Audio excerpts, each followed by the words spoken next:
everybody. I wanted to talk a little bit about decompression.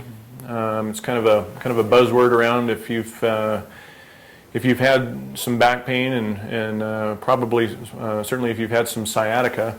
Your doctor may have suggested an MRI. You might have been told that you have a disc bulge or a disc herniation, disc prolapse. People talk about slip discs, and there's a lot of terminology thrown at the disc. So I just wanted to kind of demystify a little bit what that's all about and discuss the sort of the job that the discs actually do for us.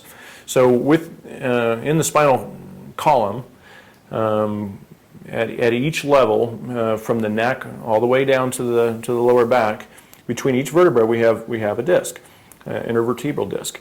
If we were to cut through this disc and look down at it, it would look literally like a jelly donut. It would have an annular outside, which is kind of a tough fibrous material, and then a gelatinous nucleus, which is the inner portion that actually sort of acts like the air in your tire. So this nucleus-containing disc has two jobs basically. It acts like a spacer. So in the spine, we have the spinal cord going down through the middle, and then we have nerve roots coming out the sides, referred to as the IVFs. So if you've been told you have stenosis or central canal stenosis or lateral restestenosis, that's what they're talking about basically, is the exit, that part of the spine that emits the nerve root. And that's where the trouble is, basically, because it's a limiting sort of canal that if something encroaches or closes in on that nerve, then you're going to have nerve compression and you're going to have pain and symptoms wherever that nerve goes. So going back to the jelly donut, so if we look again, if we cut through here and look down at it, we want that nucleus to be contained. If we have damage to any portion of that disc or some sort of disruption, which as time goes on and wear and tear and mileage and trauma and things like that, oftentimes some of that nucleus will go the path of least resistance. It is pressurized. The pressure is variable depending upon your age. If you're in your teens or 20s, you're going to have a lot of pressure in your discs, and they're nice and thick, and they do a good job of holding space. As time goes on, as the discs begin to dehydrate and there's some cumulative damage, then the discs thin, and you'll hear the term degenerative disc disease, or basically it means mileage and wear and tear. But let's go back to the jelly donut example. If we have a tear or interruption in the annulus, then because the disc the nucleus is under pressure, it can literally herniate or bulge and protrude out.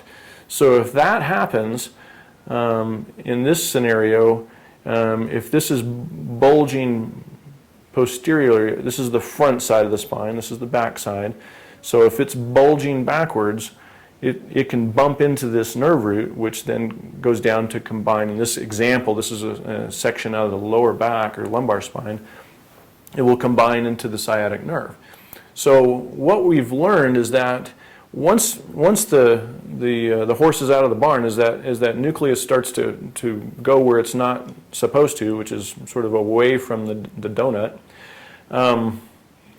it's kind of stuck in that situation unless we do something different. And one thing that we've learned, and the term is decompression. To decompress, to create a vacuum or a negative pressure inside the disc, basically gravity sends all the pressure downward.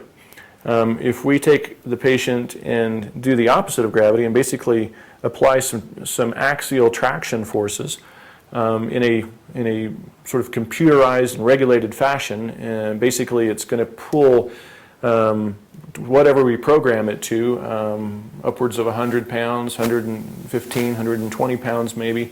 We work our way up to those levels, but we can really concentrate a lot of force to this disc to create a vacuum phenomenon. in that vacuum phenomenon, if we get a negative pressure, then the disc wants to go back to the middle. So if we can pull the disc material away from the nerve root, then the patient's going to experience symptomatic relief. I like to use the analogy touching a live wire.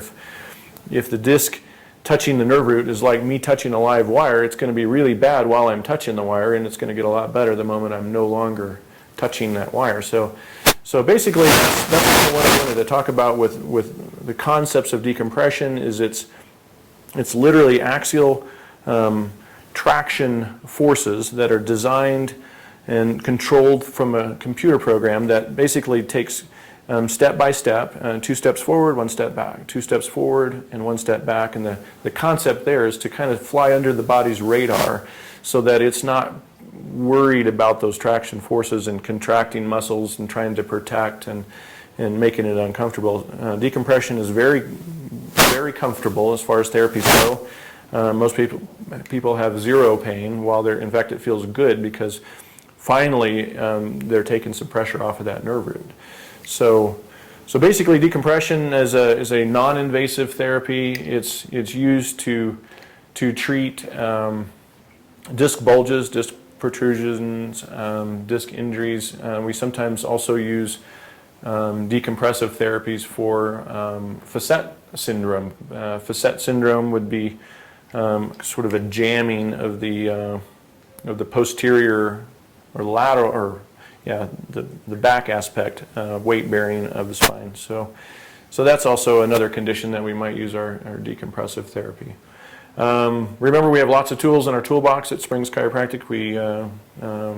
You may have viewed some of our other videos that have talked about our Class 4 laser, possibly our acupuncture therapy, kinesiotape, and then therapeutic exercise. Anytime we do decompression, and most all of our therapies are followed with rehabilitative exercise to strengthen where strength may have been lost or atrophy may have occurred during the healing process.